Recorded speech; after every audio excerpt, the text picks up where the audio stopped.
Setelah sebelumnya diceritakan kalau Raja Joseon yang sudah meninggal telah dibangkitkan kembali oleh Perdana Menteri di sana yang haus akan kekuasaan, tanpa mereka sadari hal itu justru menjadi awal mula wabah yang meluas hingga ke berbagai wilayah yang membuat semua orang yang terinfeksi akan berubah menjadi zombie. Setelah menyadari akan adanya wabah tersebut, Perdana Menteri Jo justru memanfaatkan hal itu untuk menghabisi satu-satunya putra mahkota kerajaan tersebut dengan melockdown beberapa wilayah dengan alasan untuk menghentikan penyebaran wabah. Yang padahal semua itu dilakukannya demi mengurung Pangeran Lee bersama dengan para zombie di sana, di mana Perdana Menteri Jo berniat menghabisi Pangeran Lee untuk membalaskan dendam anaknya.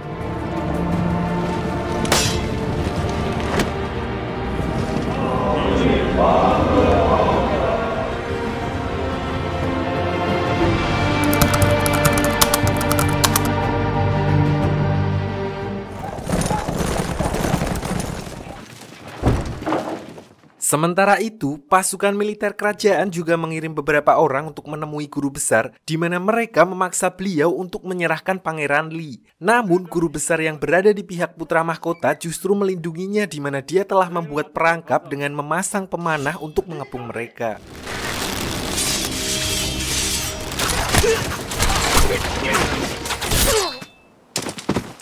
Sampai di sini, mereka juga mengambil alih komando di perbatasan, di mana Pangeran Lee langsung menonaktifkan wali kota yang menjabat di sana karena dia justru menolak untuk membuka gerbang bagi para pengungsi dengan alasan wilayah mereka tidak akan mampu menopang para pengungsi yang jumlahnya ratusan, sedangkan stok bahan makanan di sana mulai menipis. 지금부터 상주 목사의 자격을 박탈한다.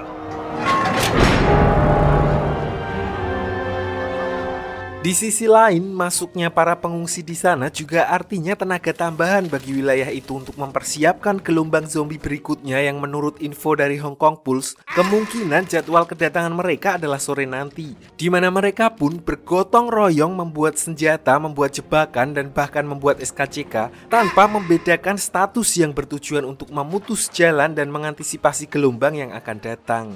책을 들어야 할 손에 이런 말들이다니.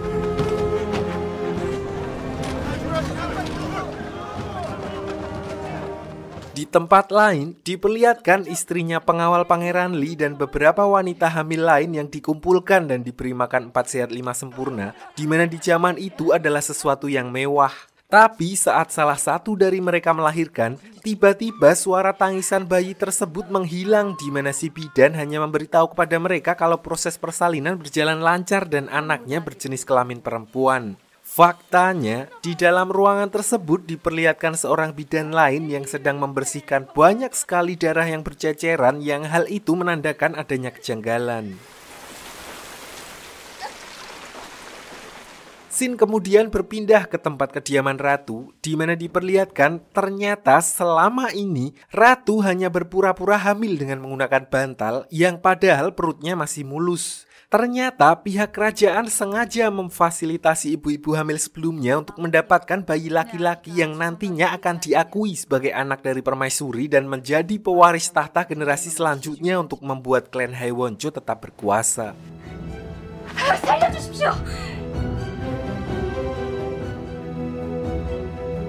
Di sisi lain, diperlihatkan Seobi yang sedang mencari obat bersama dengan Pak Wali Kota di tengah hutan. Mereka yang sepaneng dan terus-menerus mencari obat-obatan secara tidak sadar berjalan menyusuri hutan hingga akhirnya sampai di sebuah lembah beku. Di mana di sini dia justru menemukan asal dari wabah tersebut, yaitu tanaman pembangkit yang dikatakan mempunyai keajaiban untuk membangkitkan orang mati.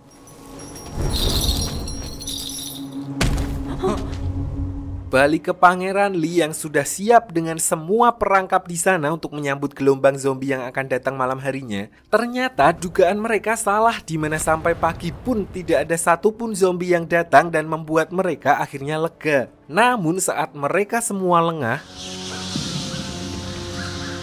ternyata sedari awal mereka sudah salah yang mereka kira para zombie tersebut hanya aktif di malam hari. Faktanya mereka aktif saat suhu dingin dan bersembunyi ketika matahari sudah terbit. Dan sialnya, hari itu sudah memasuki musim salju sehingga suhu di Kroya tetap dingin sepanjang waktu.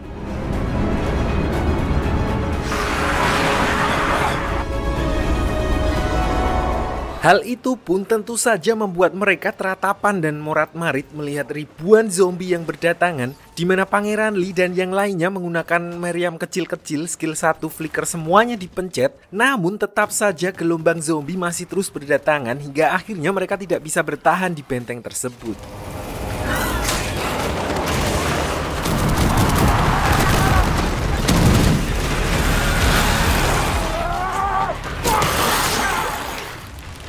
퇴각하셔야 합니다.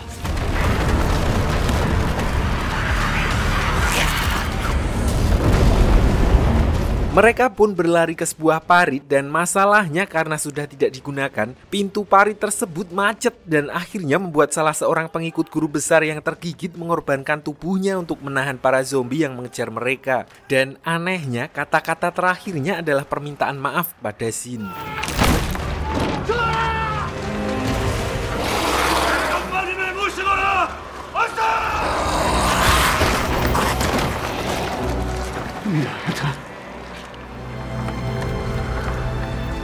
Kejadian serupa juga dialami oleh Xiaobi yang sedang bersama dengan Pak Wali Kota, di mana diperlihatkan puluhan zombie sedang mengepung mereka. Sadar kalau para zombie tersebut tidak berani berjalan melintasi air, mereka pun akhirnya berjalan memutar menuju ke arah tempat kediaman pribadi Perdana Menteri Cho, karena beliau juga adalah paman dari Pak Wali Kota. 하나뿐인 축하 펌파리 옵니다. Sementara itu di sisi lain, diperlihatkan Ratu yang sedang menemui seorang dukun untuk membantunya dengan jalur mistis untuk segera mendapatkan bayi laki-laki. Karena seperti yang kita ketahui, selama ini si Ratu merekayasa kehamilannya dan mencari anak laki-laki dari para wanita hamil tunasusila dengan dalih akan memberikan santunan BPJS, beasiswa, dan lain sebagainya. 왕자 아기씨를 품에 안으실 것입니다. Bahkan kali ini dia juga lebih berani dengan menculik beberapa wanita hamil dan seiring berjalannya waktu, kejahatan yang dilakukan istri Raja Joseon itu pun akhirnya mulai tercium oleh salah satu komandan yang jujur, di mana mereka menemukan beberapa jasad wanita yang ditemukan di kediaman pribadi sang ratu. 삼계동의 내 선재입니다. 발견된 갓난아이는 Kembali ke Pangeran Lee dan yang lainnya yang masih dirundung ketakutan karena para zombie yang mencoba masuk ke dalam barak pengungsian. Belum selesai dengan masalah tersebut, muncul masalah lain di mana gudang penyimpanan logistik terakhirnya mengalami kebakaran, yang hal itu membuat semua stok makanan yang mereka miliki hangus terbakar.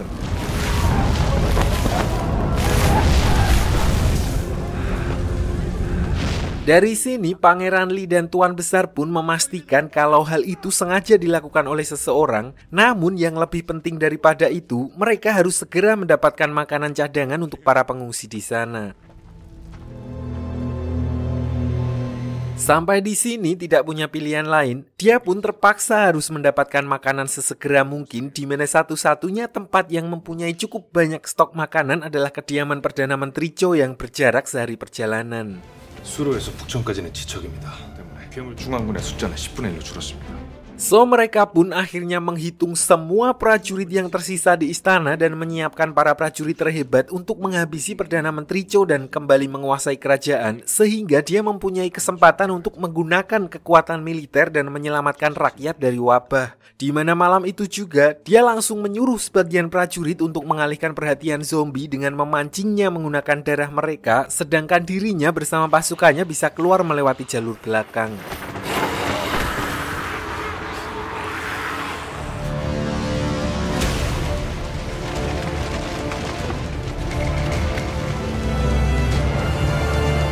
Sesampainya di sana, mereka langsung berpencar dan mengendap-endap untuk menyusup ke kediaman Perdana Menteri. Tapi ketika Shin sedang mengecek situasi di tempat tersebut, dia merasakan adanya kejanggalan di mana mereka hanya menemukan sedikit pasukan Perdana Menteri. Takut semua itu adalah sebuah jebakan, dia dan guru besar memutuskan untuk mencari keberadaan Pangeran Lee sebelum terjadi sesuatu yang akan menimpanya. 저기 가봐야 할 것 같습니다. Namun semua itu sudah terlambat karena ternyata Pangeran Lee telah masuk ke perangkap Perdana Menteri di mana dia disambut langsung oleh ayah kandungnya atau Raja Joseon sendiri yang sudah menjadi zombie. Sementara itu di luar diperlihatkan guru besar Shin dan yang lainnya sudah dikepung oleh pasukan Perdana Menteri Cho.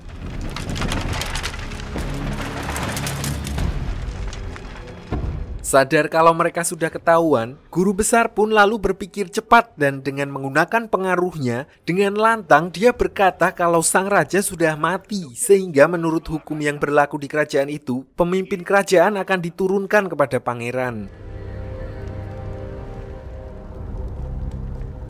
Hal itu pun membuat Perdana Menteri makdek di mana orang yang sangat disegani di negara itu berdiri untuk melawannya. Dan tidak punya pilihan lain, dia pun memaksa para pasukannya untuk mengeksekusi guru besar saat itu juga.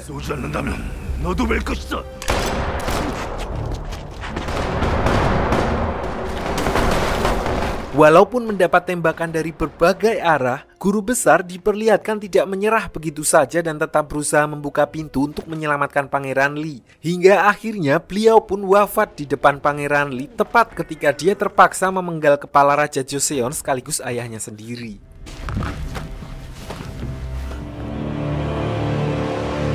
Hal itu pun tentu saja dimanfaatkan oleh Perdana Menteri yang memang dari awal berniat membuat skema tersebut untuk menguasai istana kerajaan, di mana dia langsung mengumumkan ke seluruh pasukannya bahwa Pangeran Lee adalah seorang pengkhianat kerajaan yang telah membunuh Raja Joseon.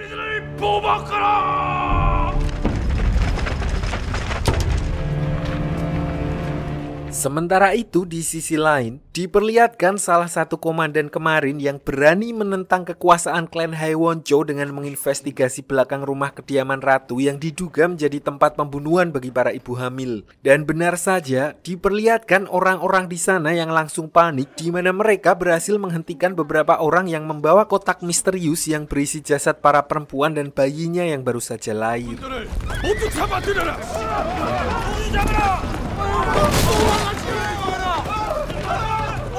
Setelah penemuan jasad sebelumnya dikumpulkan, mereka berhasil menemukan total 7 perempuan dan anehnya mereka hanya menemukan bayi perempuan dan dari sini bisa dipastikan bahwa si pelaku sedang menginginkan bayi laki-laki dan satu-satunya pihak yang patut dicurigai adalah sang ratu sendiri. Tidak cukup sampai di situ, kabar kematian Raja Joseon ternyata juga telah sampai di istana kerajaan di mana mereka menerima surat dari Perdana Menteri yang menyatakan bahwa Pangeran Lee telah menghabisi Raja Joseon.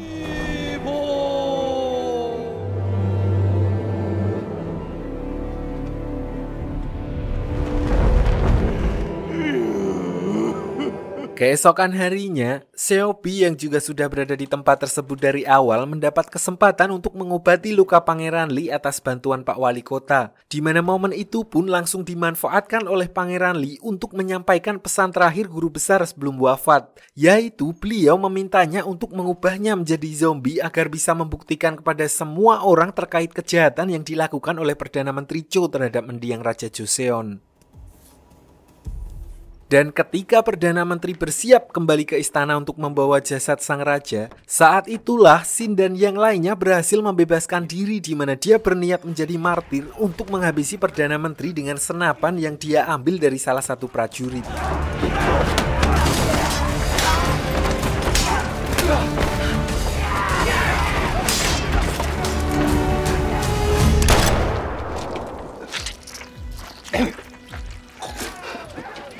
Sayangnya Shin yang memiliki akurasi tembakan 98% tiba-tiba kali ini dia gagal mengenai sasarannya karena mungkin dia belum sarapan. Di mana hal itu otomatis membuat Perdana Menteri langsung memerintahkan pasukannya untuk menangkapnya saat itu juga. Dan ketika dia berniat menganu kepala Shin, tiba-tiba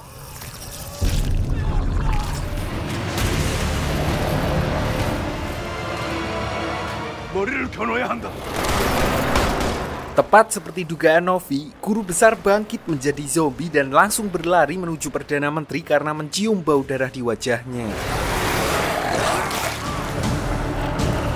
Sin kemudian flashback ke beberapa tahun yang lalu atau lebih tepatnya semasa perang melawan tentara Jepang yang mana waktu itu Perdana Menteri yang kehilangan hampir semua pasukannya di medan perang mendapat informasi yang entah dari mana dia mengusulkan kepada guru besar untuk memanfaatkan tanaman pembangkit yang dikatakan mampu menghidupkan orang mati yang tahan terhadap senjata apapun jasmani maupun rohani, dimaki-maki juga nggak ngaruh, yang akan mereka gunakan untuk melawan tentara Jepang.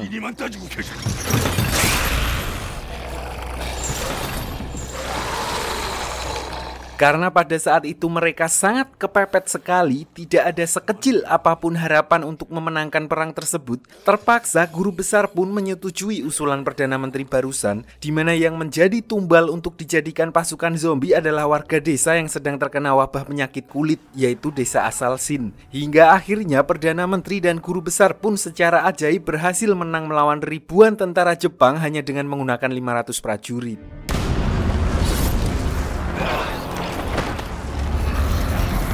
Itulah alasan kenapa selama ini guru besar dan pengikutnya seperti sudah paham dengan seluk-beluk zombie dan cara mengatasinya. Dan itu jugalah alasan selama ini Sin sama sekali tidak menaruh hormat kepada guru besar dan bahkan para pengikutnya meminta maaf kepadanya.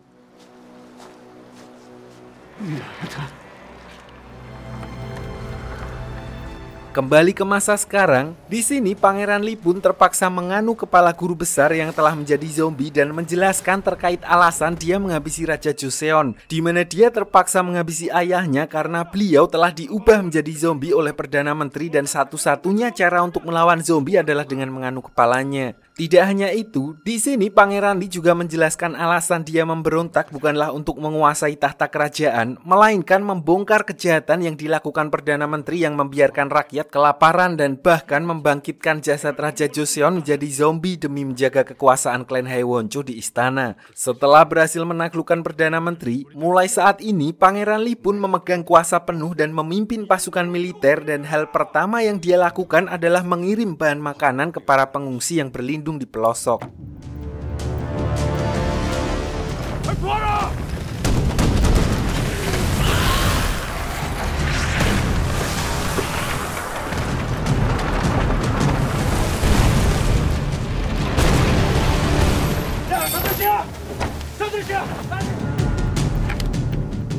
Sementara itu, Pak Wali Kota yang kasihan melihat pamannya sentik-sentik gitu, lalu meminta Xiaobi untuk mengobati luka Perdana Menteri yang terkena gigitan zombie guru besar. Bang, kok itu digigit nggak jadi zombie? Nah, sedikit saya jelaskan. Jadi pada dasarnya gigitan zombie memang tidak menular, dan pertama kali gigitan zombie tersebut menjadi menular adalah pada saat orang-orang memakan jasad pengikut tabib Lee yang menjadi korban dari Raja Joseon di awal film. Jadi intinya karena Perdana Menteri digigit oleh zombie guru besar yang notabene merupakan inang pertama karena dibangkitkan oleh Xiaobi, jadi dia tidak akan ikut tertular menjadi zombie. 서비야. 아니야. 큰아버님이 돌아가시게 생겼는데. Di sini sebagai seorang tabib yang disumpah untuk membantu menyembuhkan orang sakit, siapapun itu, dia pun berjanji semaksimal mungkin untuk menyelamatkan nyawa Perdana Menteri, di mana dia lalu mengajak Pak Wali Kota untuk mencari tanaman obat sebelum nyawa Perdana Menteri dipanggil oleh Yang Maha Kuasa. Namun sebelum berangkat, Pak Wali Kota sempat menunjukkan herba langka yang dalam 2 bulan terakhir diminta oleh Ratu Joseon, di mana setelah ditelaah lebih lanjut, tanaman herbal itu merupakan obat yang diperuntukkan bagi wanita yang mengalami keguguran, di mana hal itu otomatis membuat Xiaobi curiga karena yang mereka ketahui saat ini Ratu Joseon sedang dalam kondisi hamil besar. Di tengah obrolan tersebut, pengawal Pangeran Lee tiba-tiba muncul untuk membawa mereka ke istana kerajaan terlebih dahulu dengan berkata kalau dia diutus oleh Pangeran Lee. Namun ternyata dia hanya berbohong dan selama ini dialah orang yang mengkhianati Pangeran Lee dengan memberitahukan rencana mereka kepada Perdana Menteri Cho. Di mana hal itu terpaksa dia lakukan karena sejak awal nyawa istri dan anaknya yang masih berada di dalam kandungan akan terancam. 네 손으로 직접 때리고니 얼마나 좋으냐. Dan di sisi lain, Pangeran Lee yang mengetahui hal itu pun langsung bergegas membawa Sin dan beberapa prajurit lainnya untuk melacak jejak dan mengejar Perdana Menteri Cho. Kembali ke pengawal Pangeran Lee, di mana mereka sudah hampir sampai ke perbatasan, mereka terpaksa berhenti di sebuah rumah karena kondisi Perdana Menteri yang tiba-tiba drop. Di sini, Xiaobi juga sempat curiga dengan pengawal Pangeran Lee kalau dia telah berbohong, di mana dia meminta untuk mengatakan apa yang sebenarnya terjadi, mengingat saat ini Xiaobi harus bertemu dengan Pangeran Lee untuk memberitahu tentang obat persalinan yang akhir-akhir ini diminta oleh Ratu Joseon.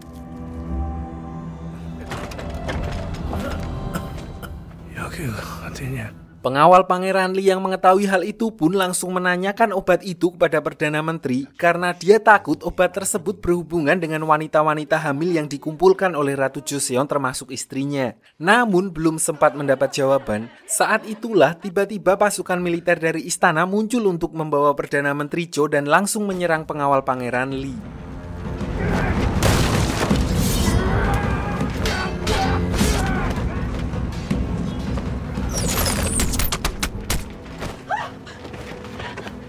Di sini dengan sisa-sisa tenaganya, dia masih berusaha sekuat tenaga berjalan melewati hutan berharap ada seseorang, di mana akhirnya Pangeran Lee menemukannya dalam kondisi yang sudah memprihatinkan. Sampai di sini, dia akhirnya meminta maaf dan menjelaskan kalau dia terpaksa menjadi mata-mata Perdana Menteri untuk menyelamatkan istri dan anaknya yang saat ini berada di Istana Joseon bersama beberapa ibu hamil lainnya. Dan kejadian itu kemungkinan berkaitan dengan Ratu Joseon yang sedang merencanakan sesuatu.